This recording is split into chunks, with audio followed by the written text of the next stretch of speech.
നമസ്കാരം. Out of ഫോക്കസിലേക്ക് സ്വാഗതം. രണ്ടാം പിണറായി മന്ത്രിസഭയിലെ ശ്രദ്ധേയ മുഖം തീർച്ചയായും കെ രാധാകൃഷ്ണനായിരുന്നു. എന്ന് വെച്ചാൽ ഒരു ദളിത് സമുദായത്തിൽപ്പെട്ട കെ രാധാകൃഷ്ണനെ ദേവസ്വം മന്ത്രിയാക്കുന്നതിലൂടെ വലിയ പ്രശംസ അന്ന് പിണറായി സർക്കാരും ഒപ്പം CPM LDF ഒക്കെ പിടിച്ചുപറ്റുകയും ചെയ്തിരുന്നു. പക്ഷേ 3 വർഷത്തിനിപ്പുറം കെ രാധാകൃഷ്ണൻ MP ആയി പാർലമെൻറ്റിലേക്ക് പോകുന്നു. പകരം ആളെ കണ്ടെത്തേണ്ടി വരുന്നു CPM-ന്. അങ്ങനെയാണ് OR കേളു, മാനന്തവാടി അംഗം കൂടിയായ OR കേളു മന്ത്രിസഭയിലേക്ക് എത്തുന്നത്. ആദ്യത്തെ CPM-കാരനായ പട്ടികവർഗത്തിൽ എന്ന് വെച്ചാൽ ഗോത്ര വിഭാഗത്തിൽ നിന്നുള്ള മന്ത്രിയാണ്. പക്ഷെ പ്രശ്നം എന്താണെന്ന് വെച്ച് കഴിഞ്ഞാൽ OR കേളു വരുമ്പോൾ ദേവസ്വം വകുപ്പ് രാധാകൃഷ്ണൻ വഹിച്ചിരുന്ന ദേവസ്വം വകുപ്പ് കേളുവിന് നൽകിയിട്ടില്ല. അത് VN വാസവന് നൽകുന്നു. പകരം പട്ടികവർഗ ക്ഷേമം മാത്രമാണ് OR കേളുവിന് നൽകിയിട്ടുള്ളത്. അപ്പോൾ ഇന്ന് ആദിവാസി ഗോത്ര മഹാസഭാ നേതാവ് M ഗീതാനന്ദൻ ഉൾപ്പെടെയുള്ളവർ ഇതിനെതിരെ വിമർശനവുമായി രംഗത്ത് വന്നിട്ടുണ്ട്. ഇത് സവർണ പ്രീണനത്തിൻ്റെ ഭാഗമാണ്. എന്തുകൊണ്ടാണ് കേളുവിന് ദേവസ്വം നൽകാത്തത്? അപ്പോൾ അതിനൊരു ഇരട്ടത്താപ്പുണ്ടെന്നൊക്കെ പല കോണുകളിൽ നിന്ന് വിമർശനം ഉയരുമ്പോൾ നമ്മൾ ആദ്യം അത് സംസാരിക്കുകയാണ്. ജിംസ്, ഇന്നിപ്പോൾ ഗീതാനന്ദൻ ഉൾപ്പെടെയുള്ളവരൊക്കെ രംഗത്ത് വന്നിട്ടുണ്ട്. അത് കുറേ കൂടി ആ ഒരു വിമർശനം വളരാൻ സാധ്യതയുണ്ടോ? CPM എങ്ങനെ അതിന് മറുപടി നൽകേണ്ടി വരും? CPM ഒരു വലിയ ലോക്സഭാ തെരഞ്ഞെടുപ്പ് പരാജയത്തെ തുടർന്ന് തിരുത്തൽ നടപടികൾ ആരംഭിച്ച ഒരു ഘട്ടമാണ്. അപ്പോൾ പരാജയത്തെ കൃത്യമായി വിലയിരുത്തുക, അതിൻ്റെ കാരണങ്ങൾ കണ്ടുപിടിക്കുക, അത് തിരുത്തുക എന്നുള്ളതാണ് ഉത്തരവാദിത്തമുള്ളൊരു പാർട്ടി ഒരു മുന്നണിയൊക്കെ ചെയ്യേണ്ടത്. ഇപ്പോൾ സ്വാഭാവികമായിട്ട് ഇപ്പോൾ കെ രാധാകൃഷ്ണൻ ലോക്സഭാ തെരഞ്ഞെടുപ്പിൽ മത്സരിച്ച ഒരേ ഒരു CPM സ്ഥാനാർത്ഥിയാവുകയും അദ്ദേഹം മന്ത്രിയാവുകയും ചെയ്തുകൊണ്ട് ആ സ്ഥാനത്തേക്ക് ഒരാൾ റിപ്ലേസ് ചെയ്യണം. റിപ്ലേസ് ചെയ്യുമ്പോൾ സ്വാഭാവികമായി സംഭവിക്കേണ്ട കാര്യം അദ്ദേഹം ഭരിച്ചിരുന്ന വകുപ്പുകൾ പുതുതായി വരുന്ന ആളെ ഏൽപ്പിക്കുക എന്നുള്ളതാണ്. അതിൽ നിന്ന് ദേവസ്വവും പാർലമെൻ്ററി കാര്യവും പോലുള്ള വളരെ പ്രധാനപ്പെട്ട 2 വകുപ്പുകൾ എടുത്തു മാറ്റി ഈ പട്ടികജാതി പട്ടികക്ഷേമ പിന്നോക്ക വകുപ്പ് മന്ത്രിയായി മാത്രം നിലനിർത്തുക എന്ന് പറഞ്ഞാൽ എന്തുകൊണ്ട് അങ്ങനെ ചെയ്യുന്നു എന്ന് ആ പാർട്ടി വിശദീകരിക്കേണ്ടതുണ്ട്. അതിൻ്റെ പല കാരണങ്ങളുണ്ട്. ഇപ്പോൾ ഒരു വകുപ്പ് എടുത്ത് ഒരാളിൽ നിന്ന് മാറ്റുന്നത് പാർട്ടിയുടെ തീരുമാനമാണ്, മന്ത്രിസഭയാണ് മുഖ്യമന്ത്രിയാണ് തീരുമാനിക്കേണ്ടത് ആർക്കൊക്കെ ഏതൊക്കെ വകുപ്പുകൾ വേണമെന്നുള്ളത്. അത് അദ്ദേഹം തീരുമാനിക്കേണ്ട ഒരു കാര്യമാണ്. പക്ഷേ ഇതിൽ വിശദീകരിക്കപ്പെടേണ്ടത് എന്തുകൊണ്ടാണെന്ന് വെച്ചാൽ ഇതിൽ ദേവസ്വം വകുപ്പുള്ളത് കൊണ്ടും ഇദ്ദേഹം ഒരു ഗോത്ര വിഭാഗക്കാരനായതുകൊണ്ടുമാണ്. അത് ഏത് കോണ്ടെക്സ്റ്റിൽ വായിക്കണമെന്ന് ചോദിച്ചാൽ ഈ പുറത്തേക്ക് പോയ മന്ത്രിയുണ്ടല്ലോ കെ രാധാകൃഷ്ണൻ മന്ത്രിയായിരിക്കെ പയ്യന്നൂർ ഒരു ക്ഷേത്രത്തിൽ വെച്ച് താൻ ജാതി വിവേചനം നേരിടേണ്ടി വന്നു എന്ന് തുറന്നു പറഞ്ഞു ഈ കേരളത്തിൽ. അങ്ങനെ പറഞ്ഞൊരു മന്ത്രിയായിരുന്ന ഒരാൾ പുറത്തേക്ക് പോകുമ്പോൾ അതിന് പകരം വരുന്ന ആളിൽ നിന്ന് ക്ഷേത്രങ്ങളുടെ ഭരണച്ചുമതലയുള്ള ദേവസ്വം വകുപ്പ് എടുത്തു മാറ്റുക എന്ന് പറഞ്ഞാൽ അത് വിശദീകരിക്കപ്പെട്ടേ മതിയാകും. അത് വളരെ വളരെ പ്രധാനമാണ്. കാരണം എന്ന് വെച്ചാൽ ഒരു മന്ത്രിക്ക് ക്ഷേത്രങ്ങളിൽ ജാതി വിവേചനം ആധുനിക കേരളത്തിൽ നേരിടേണ്ടി വരുന്നു എന്നുള്ളത് ചെറിയ കാര്യമല്ലല്ലോ, അതൊരു ചെറിയ പ്രശ്നമല്ല. അന്ന് അതിനെ CPM എന്ന പാർട്ടി എങ്ങനെയാണ് അഡ്രസ്സ് ചെയ്തത്? അദ്ദേഹം കേന്ദ്ര കമ്മിറ്റി അംഗമാണ്, CPM-ൻ്റെ കേന്ദ്ര കമ്മിറ്റി അംഗമാണ്. ഒരു പക്ഷേ പിണറായി വിജയൻ കഴിഞ്ഞാൽ മുഖ്യമന്ത്രി സ്ഥാനത്തേക്ക് CPM-ന് പരിഗണിക്കാവുന്ന ഒരാളാണ്. അദ്ദേഹത്തെ പരിഗണിക്കുമോ ഇല്ലേ എന്നുള്ളത് മറ്റൊരു കാര്യം. ഇന്ന് ചിലർ ചൂണ്ടിക്കാട്ടുന്നത് കെ രാധാകൃഷ്ണനെ ആലത്തൂരിൽ മത്സരിപ്പിക്കാനെടുത്ത തീരുമാനം തന്നെ അടുത്ത തവണ അദ്ദേഹത്തെ മുഖ്യമന്ത്രിയാക്കേണ്ടി വരും എന്നുള്ളതുകൊണ്ടാണെന്ന് ചിലർ ആരോപിക്കുന്നുണ്ട്. അത് മാറ്റിവെക്കുക. എങ്കിൽ പോലും കേന്ദ്ര കമ്മിറ്റി അംഗമായ, കേന്ദ്ര കമ്മിറ്റി എന്ന് പറഞ്ഞാൽ CPM-ൻ്റെ ഏറ്റവും ഉയർന്ന ബോഡിയാണ്. കേന്ദ്ര കമ്മിറ്റി അംഗമായ ഒരു മന്ത്രിക്ക് കേരളത്തിലെ ഒരു ക്ഷേത്രത്തിൽ ജാതി വിവേചനം നേരിടേണ്ടി വന്നത് അദ്ദേഹം തുറന്നു പറഞ്ഞിട്ട് എത്ര സപ്പോർട്ട് അദ്ദേഹത്തിന് കിട്ടി, അദ്ദേഹത്തിൻ്റെ പാർട്ടിയിൽ നിന്ന് കിട്ടി, പൊതുസമൂഹത്തിൽ നിന്ന് കിട്ടി, സർക്കാർ അതിനോട് മറ്റു രീതിയിൽ എങ്ങനെയാണ് പ്രതികരിച്ചതെന്നൊക്കെ നമ്മൾ വിലയിരുത്തേണ്ടതാണ്. ആ സാഹചര്യത്തിലാണ് OR കേളു എന്ന ഗോത്രവിഭാഗക്കാരൻ മന്ത്രിയാകുമ്പോൾ അദ്ദേഹം ഒരു ജൂനിയർ മന്ത്രിയല്ല. ജൂനിയർ മന്ത്രി എന്ന് ഒരിക്കലും പറയാൻ കഴിയില്ല. തികഞ്ഞ അനുഭവ സമ്പത്തുള്ള ആളാണ്. അദ്ദേഹം തിരുനെല്ലി പഞ്ചായത്ത് പ്രസിഡൻ്റായിരുന്നു. 10 വർഷമായ MLA ആണ് അദ്ദേഹം. ഇപ്പോൾ പൊതുപ്രവർത്തന പരിചയത്തിൽ നിന്ന് 10-25 വർഷമായി അദ്ദേഹം പൊതുപ്രവർത്തന രംഗത്തുണ്ട്. ഇങ്ങനെയൊക്കെ ആയ ഒരാൾ മന്ത്രിയാകുമ്പോൾ എന്തിനാണ്? ഭരണപരിചയമില്ല എന്നുള്ളതാണെങ്കിൽ ഭരണപരിചയമുള്ള ആളാണ് അദ്ദേഹം. വിവിധ പിന്നാക്ക പട്ടികവർഗക്ഷേമ സ്റ്റാൻഡിംഗ് കമ്മിറ്റികളുടെ അംഗമാണ്. സ്റ്റാൻഡിംഗ് കമ്മിറ്റി അംഗമാവുക എന്ന് പറഞ്ഞാൽ ഒരു ഗവേണൻസ് എന്താണെന്നുള്ളത് പഠിച്ച് വിലയിരുത്തി സർക്കാരിന് റിപ്പോർട്ട് കൊടുക്കുന്ന ഒരു കമ്മിറ്റിയാണ്. അതേക്കുറിച്ച് നല്ല ഗ്രാഹ്യമുള്ള ഒരു മനുഷ്യനാണ്. 10 വർഷം പഞ്ചായത്ത് പ്രസിഡൻ്റായിരുന്ന ആളാണ്.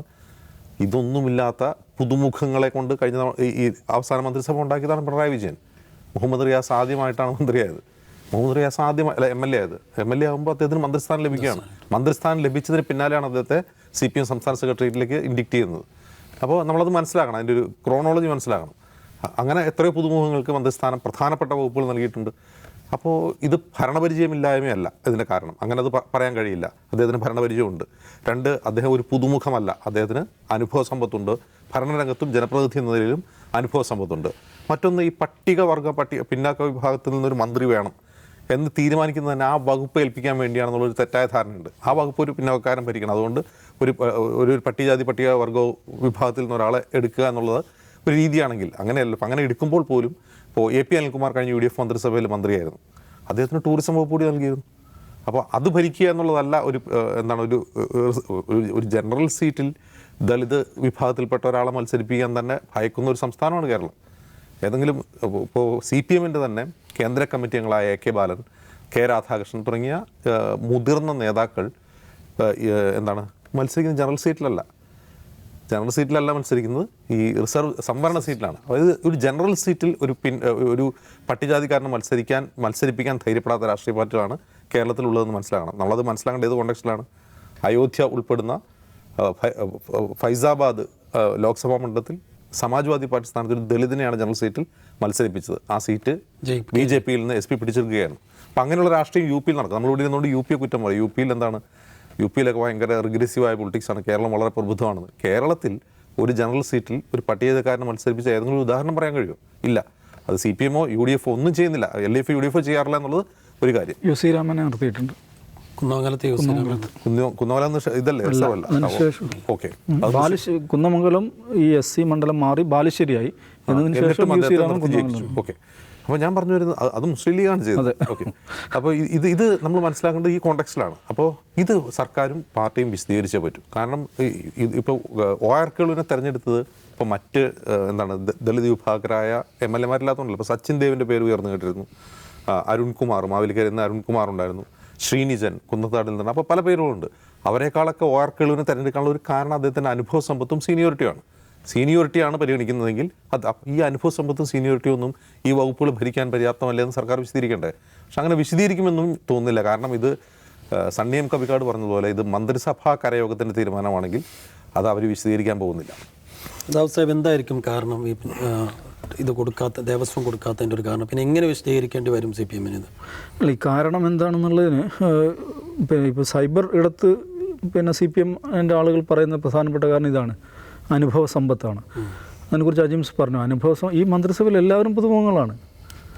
ആദ്യമായിട്ട് MLA ആയ കുറച്ച് ആളുകൾ മന്ത്രിമാരെന്നുള്ള നിലയ്ക്ക് എല്ലാവരും പുതുമുഖങ്ങളാണ്. അപ്പോൾ അവർക്കൊന്നും ഇല്ലാത്ത പ്രശ്നം എന്താണ്? പൊടുന്നനെ ഈ കേളുവിന് മാത്രം വന്ന് കയറുന്ന ഒരു ചോദ്യമുണ്ട്. ഇത് ചർച്ച ചെയ്യപ്പെടാൻ പ്രധാനപ്പെട്ട മറ്റൊരു കാരണമുണ്ട്. കാരണം രാധാകൃഷ്ണനെ ദേവസ്വം വകുപ്പ് ഏൽപ്പിച്ചപ്പോൾ കേരളത്തിലെ ഇടതുപക്ഷ സാംസ്കാരിക രംഗം അതിഭയങ്കരമായൊരു പ്രചാരണത്തിന് തുടക്കമിടുകയുണ്ടായി. ആദ്യമായിട്ട് ഒരു ദളിത് ദേവസ്വം മന്ത്രി എന്ന് പറഞ്ഞിട്ട്. അത് വസ്തുതാപരമായി തെറ്റായിരുന്നു. 1970 വെള്ള ഈശ്വരർ അച്യുത മേനോൻ മന്ത്രിസഭയിൽ ഈ വകുപ്പ് കൈകാര്യം ചെയ്യുന്നുണ്ട്. കോൺഗ്രസ്സുകാരനായിട്ടുള്ള വെള്ള ഈശ്വരർ തൃത്താലയിൽ നിന്നാണ് ജയിച്ചത്. ദെൻ 77 KK ബാലകൃഷ്ണൻ വരുന്നുണ്ട്. പിന്നെ മറ്റൊരു 78 PKV മന്ത്രിസഭയിൽ ചേലക്കരയിൽ നിന്ന് തന്നെ ജയിച്ചിട്ടുള്ള ദാമോദരൻ വെള്ളാശ്ശേരി. ഇതേ K രാധാകൃഷ്ണൻ്റെ മണ്ഡലത്തിൽ ജയിച്ച ആളും കോൺഗ്രസ്സുകാരനായ ദാമോദരൻ വെള്ളാശ്ശേരി ഈ വകുപ്പിൻ്റെ മന്ത്രിയാകുന്നുണ്ട്. അപ്പോൾ അതൊക്കെ മറന്നുകൊണ്ട്, അല്ലെങ്കിൽ അതൊക്കെ മറച്ചുകൊണ്ട് ആദ്യമായിട്ട് ഇടതുപക്ഷ സർക്കാർ ഒരു ദളിത് മന്ത്രി ദേവസ്വം ബോർഡിൽ വെച്ചിരിക്കുന്നു എന്ന തരത്തിൽ അതിഭയങ്കരമായ പ്രചാരം നടന്നു. അത് പൊതുവെ കമ്മ്യൂണിസ്റ്റുകളുടെ രീതിയാണ്. എന്താണെന്ന് വെച്ചിട്ടുണ്ടെങ്കിൽ നവോത്ഥാനം അല്ലെങ്കിൽ പുരോഗമനം, ആധുനികത, ഈ വക സംഗതികളൊക്കെ ഞങ്ങൾ വന്നതിന് ശേഷം ഉണ്ടായതാണെന്ന് വിചാരിക്കുന്ന ഒരു പ്രശ്നം, ഒരുതരം അജ്ഞത ഇടതുപക്ഷ ഈ ബുദ്ധിജീവി സാംസ്കാരിക മേഖല അതിഭയങ്കരമായിട്ടുണ്ട്. ഇപ്പം EMS-നെ കുറിച്ച് തന്നെ എടുത്താൽ 1934 MRB ഉമാ അന്തർജനത്തെ കല്യാണം കഴിക്കുന്നു. അതാണ് നമ്പൂതിരി സമുദായത്തിലെ ആദ്യത്തെ വിധവാ വിവാഹമാണത്. പക്ഷേ ലോകത്തെ തന്നെ ആദ്യത്തെ വിധവാ വിവാഹമാണത് എന്ന് ധരിച്ച മനുഷ്യരായിരുന്നു EMS. എന്നിട്ട് അതാണ് നമ്മുടെ രാജ്യത്തെ ഏറ്റവും പ്രധാനപ്പെട്ട വിപ്ലവം എന്ന് വിചാരിക്കുകയും അതിനെക്കുറിച്ച് പ്രബന്ധങ്ങൾ എഴുതുകയും ചെയ്ത ആളാണ്. അപ്പം തങ്ങൾ കുട പിടിക്കുമ്പോൾ മാത്രമേ മഴ പെയ്യുന്നുള്ളൂ എന്നുള്ള ഇതെന്ന് വെച്ചാൽ ഒരുതരം അജ്ഞതയാണ്. പക്ഷേ ആളുകൾക്ക് അജ്ഞത തിരുത്താൻ പറ്റും. ഈ ഇടതുപക്ഷ സൈദ്ധാന്തികതയുടെ പ്രശ്നം എന്ന് വെച്ചാൽ അജ്ഞതയെ ആധികാരികമായി കൊണ്ടു നടക്കുന്ന ആളുകളാണ്. ആധികാരികമായ അജ്ഞത എന്ന് പറയുന്ന സവിശേഷമായ കഴിവ് ഈ പറയുന്ന ഇടത് ബുദ്ധിജീവി സർക്കിളുകൾ അതിവ്യാപകമായിട്ടുണ്ട്. അതുകൊണ്ടാണ് രാധാകൃഷ്ണൻ മന്ത്രിയായപ്പം ആ നിലയിലുള്ള വലിയ ആഘോഷങ്ങളുണ്ടായത്. ആദ്യമായി എന്ന് പറയുന്ന സംഗതി. അപ്പോൾ അതിനുശേഷമാണ് അദ്ദേഹം അനിവാര്യമായ കാരണത്താൽ, എന്താണ് അനിവാര്യമായ കാര്യം? ആലത്തൂരിൽ അദ്ദേഹം ജയിച്ചു എന്ന കാരണത്താൽ അദ്ദേഹത്തിന് മന്ത്രിസഭയിൽ നിന്ന് ഇറങ്ങേണ്ടി വരുന്നു. അപ്പോൾ അജിംസ് പറഞ്ഞ ഒരു മന്ത്രി പിന്നെ അദ്ദേഹത്തെ പുറത്താക്കുകയോ അല്ലെങ്കിൽ എന്തെങ്കിലും അഴിമതി ആരോപണം വന്നിട്ട് ഇതാകുമൊന്നുമല്ല ചെയ്യുന്നത്. അദ്ദേഹം കൈകാര്യം ചെയ്ത വകുപ്പുകൾ മറ്റൊരാളെ ഏൽപ്പിക്കേണ്ട ഒരു സ്ഥിതി വരുമ്പോൾ സാധാരണഗതിയിൽ സംഭവിക്കുക എന്താണ്, അത് പുതുതായിട്ട് വരുന്ന ആളെ ഏൽപ്പിക്കുക എന്നുള്ളത്. നിശ്ചയമായും അത് മുഖ്യമന്ത്രിയുടെ ഡിസ്ക്രിപ്ഷനാണ്, മന്ത്രിസഭയുടേത് പോലുമല്ല. മുഖ്യമന്ത്രിയാണ് തീരുമാനിക്കുന്നത് ഏതോ വകുപ്പുകൾ ആരൊക്കെ എടുക്കണം എന്നൊക്കെ ഉള്ളത്. പക്ഷേ എന്തുകൊണ്ട് അങ്ങനെ തീരുമാനിച്ചു എന്ന ചോദ്യം വളരെ പ്രസക്തമാണ്. അത് അന്വേഷിക്കുമ്പോഴാണ് ഇപ്പോൾ ഈ തെരഞ്ഞെടുപ്പ് തിരിച്ചടികൾക്ക് ശേഷം ഒരുതരം അങ്കലാപ്പ് CPM-നെ വേട്ടയാടുന്നുണ്ട്. എന്താണ് അത് അങ്കലാപ്പ് വേട്ടയാടുന്നുകൊണ്ടാണ് ഗോവിന്ദൻ മാഷ് പറഞ്ഞത്, ജനങ്ങളുടെ മനസ്സ് വായിക്കാൻ ഞങ്ങൾക്ക് പറ്റിയില്ലെന്ന് അദ്ദേഹം പറഞ്ഞത്. ഏറ്റവും ക്ലാസിക്കായിട്ടുള്ളൊരു വിശദീകരണം കേട്ടോ അത്, ജനങ്ങളുടെ മനസ്സ് വായിക്കാം. അപ്പോൾ എന്താണ് ഇപ്പോൾ ഇദ്ദേഹത്തെ വീണ്ടും ഒരു പിന്നോക്കക്കാരനെ, അതും പട്ടികവർഗത്തിൽപ്പെട്ട ഒരാളെ ഈ ക്ഷേത്രം ഗുരുവായൂർ അമ്പലത്തിൻ്റെയും പിന്നെ ആ ശബരിമലയുടെയും എല്ലാ ക്ഷേത്രങ്ങളുടെയും മേലെ നിൽക്കുന്ന ആളാണല്ലോ ദേവസ്വം മന്ത്രി എന്ന് പറയുമ്പോൾ. അങ്ങനെ ഒരാളെ ഈ ക്ഷേത്രങ്ങളുടെ മന്ത്രിയാക്കി കഴിഞ്ഞാൽ NSS എന്ത് വിചാരിക്കും, അല്ലെങ്കിൽ SNDP എന്ത് വിചാരിക്കും എന്നവർ ചിന്തിക്കുന്നുണ്ടാവും. ഇപ്പോൾ പലസ്തീൻ വിഷയത്തെക്കുറിച്ച് സംസാരിച്ചാൽ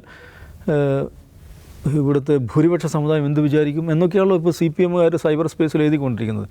അപ്പോൾ ഈ തെരഞ്ഞെടുപ്പ് തിരിച്ചടി എന്തു ചെയ്യണം, എവിടെ തുടങ്ങണം എന്നതിനെക്കുറിച്ചിട്ടുള്ള വലിയ ആശയക്കുഴപ്പം ആ പാർട്ടിയിലുണ്ടാക്കിയിട്ടുണ്ട്.